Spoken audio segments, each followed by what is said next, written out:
سوال یہ پوچھا گیا ہے کہ اگر کوئی شخص کسی بھی وجہ سے اپنی نماز کو تشہد پر ختم کر دے، عبد و رسول پڑھ کر اور دائیں بائیں سلام پھیر دے، تو کیا انسان کی نماز ہو جائے گی یا نہیں؟ تو اس کا جواب یہ ہے کہ اس طرح اگر وہ تشہد کے اوپر سلام پھیر دیتا ہے تو اس کی نماز ہو جائے گی، کیونکہ فرض، سنت، نفل کے اندر جو ہے وہ عبد و رسول تک تو واجب ہے، اور اس کے بعد درود شریف پڑھنا یا آگے ربی جعلنی مقیم الصلاۃ کی دعا یہ سنت ہے، اور سنت کے ترک سے انسان کی نماز ہو جاتی ہے، سجدہ سہو بھی نہیں ہوتا۔ البتہ ثواب کے اندر کمی ہے، تو عادت تو نہیں بنانا چاہیے کہ انسان نماز کو شارٹ کر دے اور جناب جلدی جلدی سلام پھیر کے بھاگنے کی کرے، نہیں، بلکہ کبھی عذر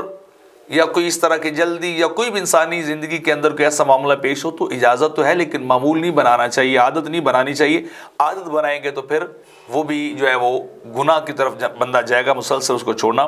تو اگر اس طرح ہو جائے تو نماز بہرحال ہو جائے گی۔ یہ در المختار اور عاشر بن عابدین کے اندر صلی اللہ علیہ نبی صلی اللہ علیہ وسلم وسنۃ فی الصلاۃ مستحبۃ فی کل اوقات الامکان، کہ یہ نماز کے اندر سنت ہے اور ہر وقت پڑھنا، یہ ہر جگہ پڑھنا، یہ آخر صلی اللہ علیہ وسلم پر جو ہے وہ